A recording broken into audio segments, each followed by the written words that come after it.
kesadaran imani. Nah, ini prinsip hidup.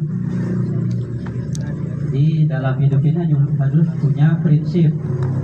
Jangan ikut-ikutan. Ada prinsip.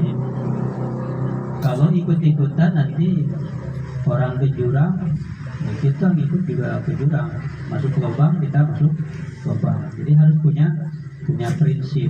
Nah, kemudian kesadaran imani.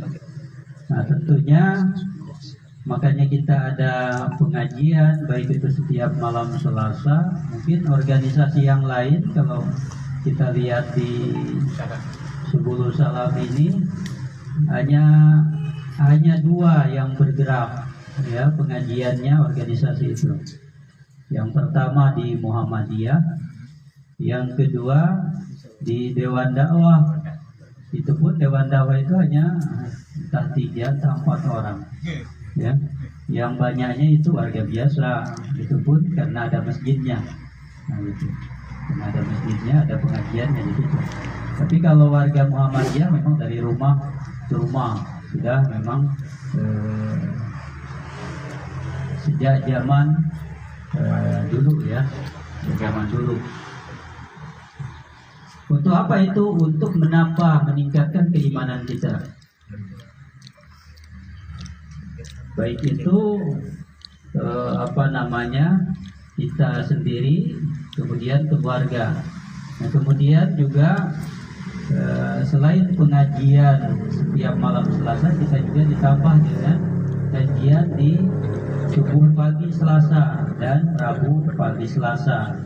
Itu kadang sayang kita, ya, jemaah sekalian, diusahakan kalau bisa, ya, semua warga Muhammadiyah itu datang setiap subuh pagi hari Selasa dan Rabu pagi. Sayangnya apa? Sayangnya itu snack selalu berlebih, ya, snack selalu berlebih, nah, gitu. Kemudian minuman pun begitu. Kemudian juga di minggu pagi, kalau bukan kita yang memakmurkan, maka siapa lagi? Itu dia. Oleh sebab itu jemaah sekalian, selain dari malam Selasa ini, maka di subuh pagi Selasa dan Rabu, kemudian Minggu pagi, mari sama-sama kita ramaikan. Kenapa itu? Karena untuk memperlihatkan bahwa memang Muhammadiyah itu ramai dengan pengajiannya. Nah, kemudian ketauhidan kita itu harus juga benar, jangan terkontaminasi oleh khurafat, tahayul, dan bid'ah. Harus benar. Kemudian yang kedua, jamaah sekalian, setiap warga Muhammadiyah wajib menjadikan iman dan tauhid sebagai sumber seluruh kegiatan hidup. Kemanapun iman dibawa, tauhid kita dibawa. Nah, bukan hanya di masjid. Di masjid beriman, di kantor nggak beriman. Nah, gitu. Atau di ladang nggak beriman. Kalau di ladang nggak beriman kan patok digeser dia, gitu dia. Ya, pohon sawit orang dibabat, nah, gitu. Ganti dengan pohon punya kita. Nah, ini yang kedua dalam akidah. Jadi ada dua di dalam akidah ini. Kemudian dalam akhlak, setiap warga Muhammadiyah dituntut untuk meneladani perilaku Nabi Shallallahu Alaihi Wasallam dengan akhlak yang mulia. Kemudian jadi teladan bagi lingkungannya. Nah, itu dia. Warga Muhammadiyah harus menunjukkan keteladanan bagi lingkungannya. Jangan nanti mengaku sebagai warga Muhammadiyah, tapi ke masjid nggak mau. Nah, ini berbahaya. Berbahaya. Itu bertasbih bahayanya itu bahaya. Nah, kenapa? Karena dicap anti ke masjid nanti. Karena bukan masjidnya, dicap Muhammadiyah, orang Muhammadiyah anti ke masjid. Dimanapun kita tetap memakmurkan masjid yang ada.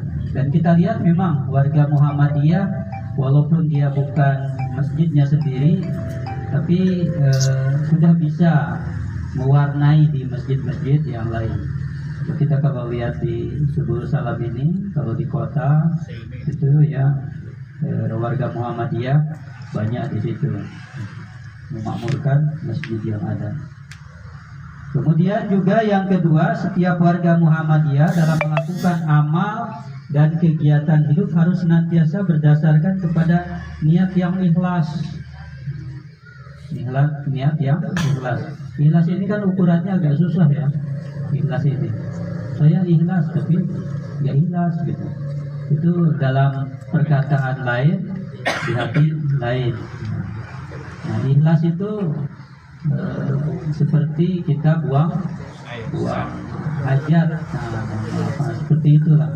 Gak pernah kita lirik lagi dan gak pernah kita ingat-ingat lagi makan apa tadi siang, oh sayang, gitu kan, burger apa gitu kan, gak pernah kita itu ikhlas. Kemudian yang ketiga, setiap warga Muhammadiyah dituntut untuk menunjukkan akhlak yang mulia sehingga disukai dan diteladani. Nah, ini dia. Dan menjauhkan diri dari akhlak yang tercela atau akhlak madmumah. Nah, sehingga menyebabkan dibenci, dicap oleh orang lain. Orang Muhammadiyah kok kayak gini. Nah, itu cap itulah yang berbahaya, ya. Kalau berbeda pendapat biasa, tapi berbeda ya berbeda pendapat apa kan? Ya. Itu yang bahaya ya. Itu yang bahaya, berbeda pendapatan gitu. Berbeda pendapat biasa itu. Ya. Dan jamaah sekalian, ini yang harus kita kita perhatikan, harus menjadi contoh bagi saudara-saudara kita di luar warga Muhammadiyah. Kemudian yang keempat, setiap warga Muhammadiyah dimanapun bekerja dan menunaikan tugasnya maupun dalam kehidupan sehari-hari. Jadi dimanapun bekerja, tetap Muhammadiyah ini dapat dicontoh oleh orang lain. Bekerja dengan maksimal, bekerja dengan bagus, bekerja dengan baik. Jadi tidak memberikan contoh yang tidak bagus. Begitu kerja di kantor, di sekolah, di aum-aum, ataupun di tempat yang lain. Nah, ini dari segi akhlak. Nah, yang ketiga dari segi ibadah. Dari segi ibadah, yang pertama, setiap warga Muhammadiyah dituntut untuk senantiasa membersihkan jiwa atau hati ke arah terbentuknya pribadi yang muttaqin. Nah, ini dia. Dengan beribadah yang tekun dan menjauhkan diri dari jiwa yang buruk, sehingga tampak kepribadian yang soleh. Nah, ini dia. Jadi itu tuntutan sebagai warga Muhammadiyah untuk senantiasa membersihkan jiwa dalam segi ibadah. Kemudian yang kedua, setiap warga Muhammadiyah melaksanakan ibadah mahdoh dengan sebaik-baiknya. Ini jangan jangan susah. Ibadah mahdoh. Ibadah mahdoh itu ibadah yang wajib. Ibadah yang wajib kan kelihatan dia.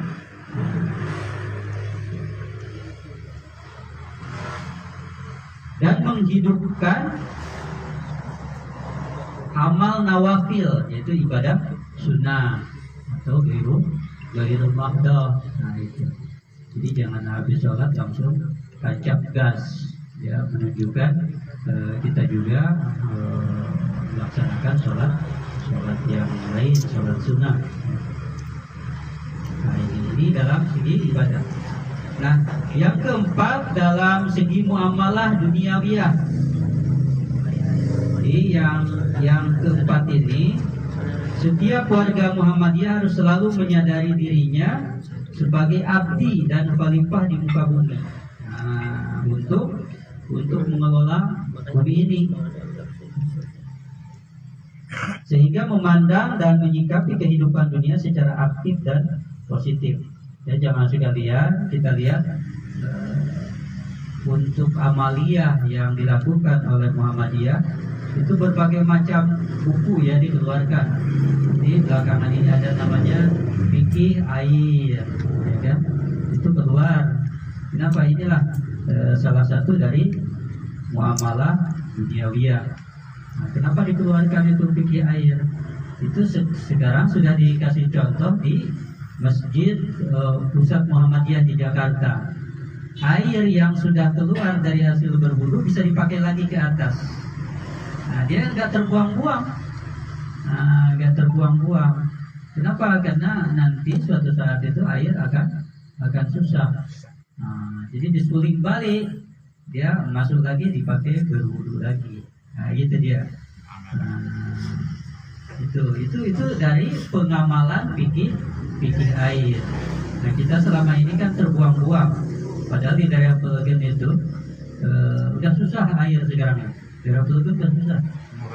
Kita lagi bangun masjid yang lewat Polres itu sudah 5 kali minta tolong ke dinas kebakaran dan satu lagi pertamanan minta tolong dikirim air untuk plaster. Itu nggak ada, sudah 30 meter digali ke bawah itu nggak ada air di situ, daerah situ. Daerah Pelegen agak susah air, susah. Nah, sementara di tempat lain kebanyakan air melimpah ruah. Nah, air terbuang-buang. Nah, kemudian yang kedua, setiap warga Muhammadiyah senantiasa berpikir secara burhani, bayani, dan irfani yang mencerminkan cara berpikir yang islami dan dapat membuahkan karya-karya pemikiran maupun amalia yang mencerminkan keterpaduan antara orientasi hablu minallah dan hablu minannas. Nah, gitu dia. Jadi ada keterkaitan hablu minallah, hablu minannas. Makanya ada amal usaha Muhammadiyah, berbagai amal usaha Muhammadiyah yang didirikan supaya kegiatan ibadah juga tercermin dalam kehidupan amaliyah untuk duniawi. Jadi tidak hanya sekedar berzikir saja, tapi juga berpikir. Kemudian yang ketiga, setiap warga Muhammadiyah harus mempunyai etos kerja Islami. Seperti kerja keras, disiplin, tidak menyia-nyiakan waktu, berusaha secara maksimal dan optimal mencapai satu tujuan. Gitu. Gak berleha-leha di Muhammadiyah ini, ya. Setiap pekerja itu mempunyai etos kerja yang tinggi. Nah, ini dalam kehidupan pribadi ya, kehidupan pribadi. Saya pikir sudah kelamaan ya, tidak? Belum lagi. Ya. Yang keduanya kehidupan dalam keluarga. Ya Pak itu ya. Baru 15 menit. 5 menit lagi. Yang kedua dalam kehidupan keluarga. Nah, ini dia. Kalau sudah berkeluarga, yang belum berkeluarga harus cepat berkeluarga. Nih, karena ada tuntunannya di Muhammadiyah. Dalam kedudukan keluarga, yang pertama, keluarga merupakan tiang utama kehidupan umat dan bangsa sebagai tempat sosialisasi nilai-nilai yang paling intensif dan menentukan. Maka oleh sebab itu menjadi kewajiban setiap anggota Muhammadiyah untuk mewujudkan kehidupan keluarga yang sakinah, mawadah, warahmah. Nah, ini dia. Ini tuntunan dari Muhammadiyah. Keluarga itu untuk membentuk itu. Jadi tidak ada lagi di Muhammadiyah ini yang keluarganya kacau terdengar, ya kan, ribut. Nah, kenapa? Karena ada pengajian Aisyah, ada pengajian Muhammadiyah. Jadi setiap kegiatan di dalam keluarga itu terbimbing. Nah, terbimbing. Kalaupun ada permasalahan bisa diselesaikan dengan baik. Nah, itu tidak kedengaran keluar, jangan nanti kedengaran di tetangga orang Muhammadiyah atau keluarga Muhammadiyah piring terbang ramai, ya kan? Nah, itu kan piring terbang, sendok terbang, apalagi periuk terbang. Ini kan berbahaya. Tidak bisa dicontoh, ya. Tidak bisa dicontoh oleh tetangga kita. Kemudian yang kedua, keluarga-keluarga di lingkungan Muhammadiyah dituntut untuk benar-benar dapat mewujudkan keluarga sakinah yang terkait dengan pembentukan gerakan jamaah dan dakwah jamaah. Nah, itu dia. Ada gerakan jamaah dan dakwah jamaah dalam keluarga. Kalau bisa kayak jamaah tabligh. Ya.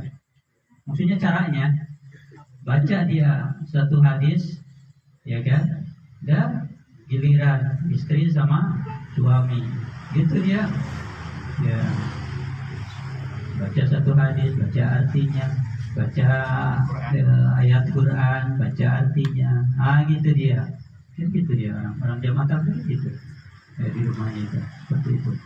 Nah, kita sebetulnya gerakan ini sudah ada dari zaman dulu, gerakan jamaah dan dakwah jamaah.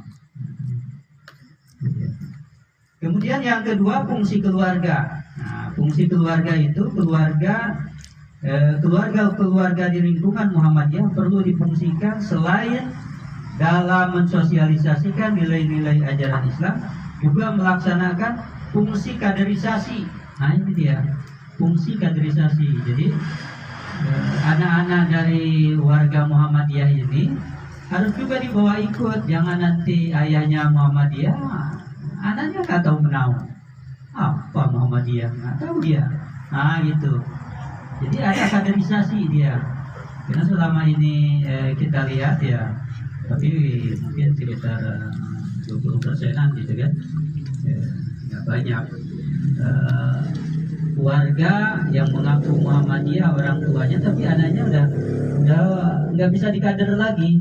Jauh dia, nggak mau ikut pengajian, nggak mau nggak mau tahu lah dengan Muhammadiyah, gitu kan. Padahal orang tuanya yang mendirikan Muhammadiyah, gitu.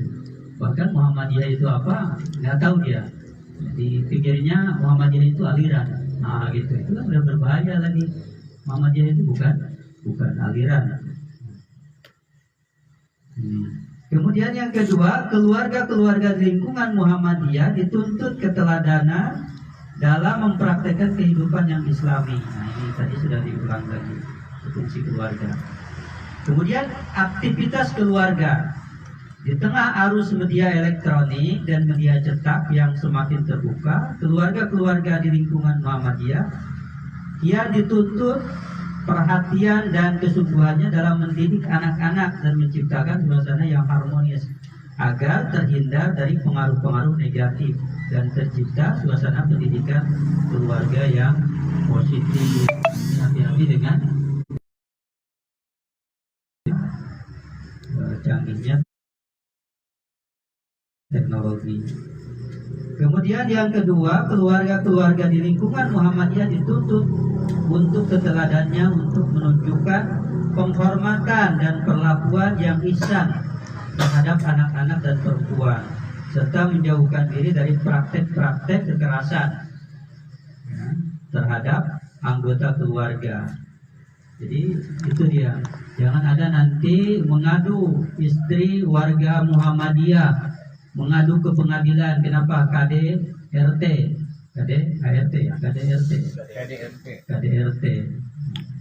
kekerasan dalam rumah tangga. Nah, bahaya ini, nggak jadi contoh. Kalau memang sudah nggak suka, balikkan saja ke orang tuanya. Nah, selesai sudah. Nah, gitu kan? pulangkan saja ke rumah orang tuaku. Kemudian yang ketiga, keluarga-keluarga di lingkungan Muhammadiyah perlu memiliki kepedulian sosial dan membangun hubungan sosial yang ihsan, islah, dan ma'ruf dengan tetangga-tetangga sekitar. Jangan nanti ada warga Muhammadiyah berantem sama tetangga. Itu bukan mengajak, ini maka dijauhi nanti oleh tetangga kita. Jadi tetap dalam kehidupan sosial kita bersifat sosial kemasyarakatan, peduli.